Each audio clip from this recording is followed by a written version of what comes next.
Penguin Audio presents Cure by Robin Cook, read by George Guidall. Prologue. February 28th, 2010. Sunday, 2:06 a.m. Kyoto, Japan. It happened in the blink of an eye. One instant, everything was fine, considering the fact that Benjamin Corey was breaking into a foreign biological laboratory. The next instant, it was a disaster in the making, and Ben Corey went from reasonably relaxed to simply terrified. Within seconds of the overhead lights flashing on, flooding the entire floor with raw fluorescent light, a cold sweat rose on his forehead, his heart began pounding in his chest, and, of all things, the tips of his fingers became numb, a fight-or-flight symptom he'd never experienced previously. What was supposed to be a walk in the park, as described the previous evening in Tokyo by his Japanese Yakuza contact, was now threatening to be anything but. An elderly uniformed guard approached down the lab's central corridor, his visored hat tipped back from his forehead, a flashlight held high in his right hand near the side of his head.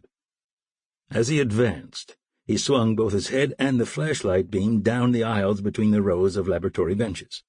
He held a cell phone against his left ear and spoke in a hushed, staccato voice, apparently keeping Kyoto University's Central Security Office apprised of his progress investigating a lone light that had suddenly gone on in an office of the third floor in an otherwise completely dark and supposedly empty building.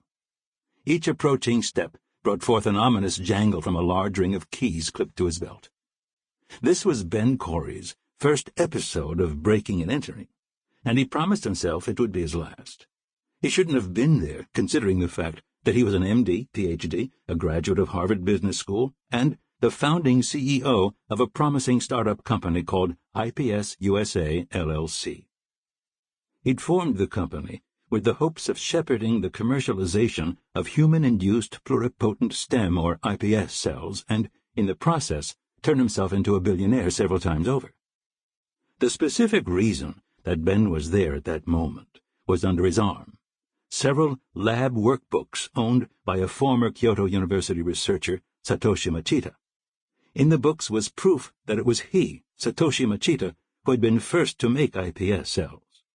Ben had found the books in the side office from which he'd just emerged. Satoshi had told Ben exactly where the books would be and essentially authorized Ben to get them, which Ben had used as the rationalization for his participation in the break-in. But there were other factors as well. Over the previous couple of years, Ben had struggled through a midlife crisis that still robbed him of age-appropriate maturity. He'd divorced his wife, with whom he'd had 3 children, now grown, quit his steady job at a highly successful biotech giant, married his former secretary, Stephanie Baker, and quickly fathered a new baby boy, lost 40 pounds, and took up triathlons and extreme skiing, and embarked on the risky venture of IPS USA at a time when raising capital was difficult at best, and to do so required significant compromises on his part, particularly regarding the source of the money. In the wake of such significant life changes, Ben began to pride himself on being a doer rather than a spectator. When he'd come in contact with Satoshi Machita and the researcher's story, he'd jumped at the chance to become involved. Soon Ben had come to consider Satoshi's lab books as potential manna from heaven. If what Satoshi had said about being the first person to make iPS cells from his own fibroblasts was even half true, Ben was confident the book's contents were going to shake up the biotechnology patent world by supplying the foundation of IPS USA's intellectual property. From then on, over a period of many months, Ben had personally taken responsibility to recover them. Even so, he'd not considered participating in the actual theft from Kyoto University until the Yakuza mob boss he'd met in Tokyo in a meeting set up by an equivalent mafia mob boss in New York, who was supplying Ben's seed capital, convinced him how easy it was going to be.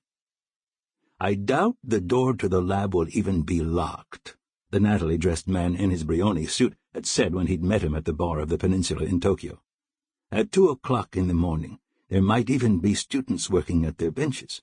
Just ignore them, get whatever belongs to your employee, and walk out. There will be no problem according to my..." Sample complete.